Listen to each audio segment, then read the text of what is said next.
Good afternoon, my Real News Midday TV family. Welcome back to the channel for another news update. And in the news of this afternoon, police probing suspected drowning in St. Mary, deceased unidentified.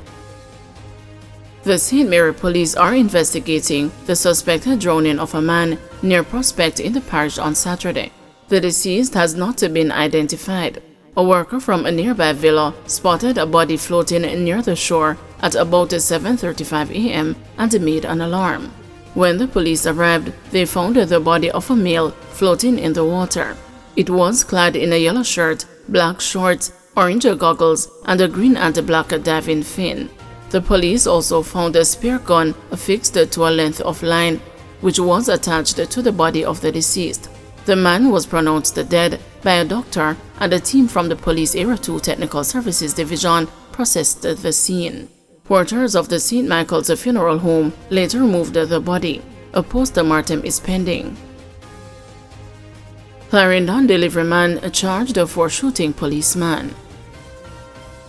Police detectives in Clarendon have charged a 27-year-old delivery man with last month's shooting of a constable and another man in the parish. The accused is Kirk Messam, otherwise called Nico, from the community of Inverness Drive in Sandy Bay in Clarendon. The incident happened on July 26. Messam, in the company of his attorney, turned himself into the police on August 2, the police said in a statement.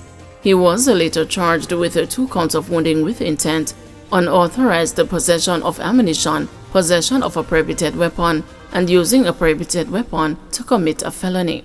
The police say at about 8:30 p.m. on July 26, the policeman was at a church event at Inverness Drive in the parish when he heard explosions nearby and went to make inquiries. The cop was allegedly greeted with gunfire. He reportedly returned the gunfire and the gunman ran. However, the policeman was left nursing a gunshot wound to his abdomen, while another man was shot in his buttocks. Messam was later identified as a suspect. 3 Jamaicans charged after former national footballer's son murdered in Florida. 3 Jamaican men were arrested and charged following the killing of another Jamaican man and the injuring of his girlfriend in Panama City Beach, Florida. The dead man, identified as 23-year-old O'Neil MacDonald, is said to be the son of a former Jamaican national football player. The injured woman is 21. Those charged are 23-year-old Andre Jermaine Ranglin, Devontae Jones, 23, and Ricardo Everton Golden, 37. All 3 are from Panama City Beach. Ranglin is charged with 1 count of murder, 1 count of attempted capital murder, 3 counts of attempted second-degree murder, firing a deadly missile into an unoccupied dwelling, and attempted armed burglary. Jones is charged with accessory after the fact to murder and the destruction of evidence. Golden is also charged with accessory after the fact to murder. The Panama City Beach Police Department said Tuesday they received a call of shots fired at the 10X apartment complex, 9700 Panama City Beach Parkway. Responding officers reportedly discovered MacDonald's lifeless body with several gunshot wounds near the 1300 building. The officers also found the woman suffering from a single gunshot wound.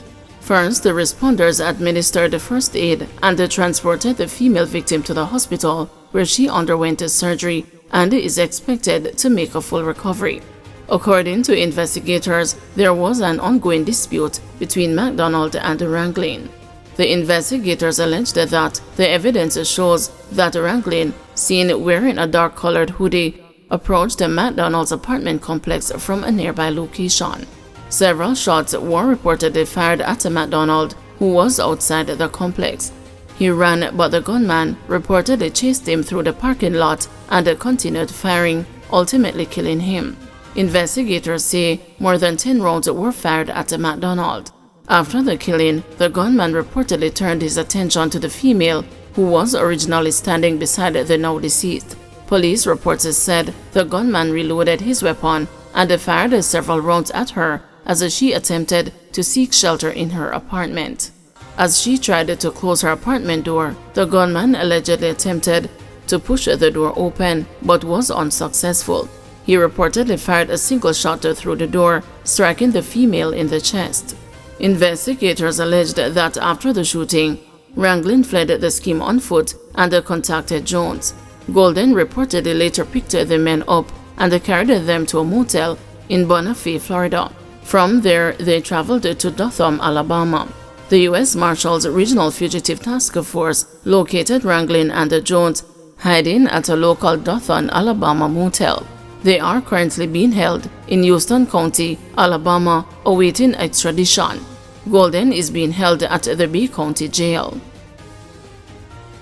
House fire claims life of beloved St. Mary personality Michelle. Residents of Highgate and the surrounding communities in St. Mary are still coming to terms with the shocking death of a popular woman who died in a house fire in the parish on Saturday. The deceased is Michelle Mills, popularly known as Just Michelle. Mills was highly regarded for her bubbly personality in that section of the parish, despite her mental limitations. Reports from the police are that about 3:17 a.m., residents observed the fire coming from a house in Cromwell Land District and alerted the police and the fire department, which responded to the scene. The fire was subsequently extinguished, and during cooling down operations, the charred remains of Mills were found. The remains were removed to the morgue for a post-mortem examination at a later date. As news of Mills's death spread, social media users expressed the shock at her untimely passing. Others reflected on the woman who they had come to know through her jovial personality when spotted in the town of Highgate, where she was a popular figure. This morning I was informed of sad news of the death of Michelle. If you are from Highgate, St. Mary, you would have many fond memories of her. A man posted on Facebook with a photograph of himself and Mills. He added that the death was a gruesome one, but I pray God decide in your favor. Usually on Sabbath morning we would see Michelle in church, and sometimes on a Sunday too. May your soul rest until the Master's return, the man concluded his post. A female Facebook user wrote, R.I.P. I remember her from my childhood days growing up in Jamaica. Added another, my little friend Michelle, saw you on Thursday and we chatted as usual. Never knew it would be the last. R.I.P. honey. Shared another woman, R.I.P. Michelle, always give us something to laugh about. This beyond is sad. In a tribute to Mills, a woman reflected on the widest smile the St. Mary resident had when posing for photographs. Regardless of her limitations, Michelle ever smiling for the camera and ever giving jokes by her dancing. It was never a dull moment around Michelle, the woman wrote. Rest in peace, girl. You didn't deserve to go out like that, but the memories will live on, the social media user indicated. Shared another man, this shake-up Highgate man. Michelle brought so much joy to many.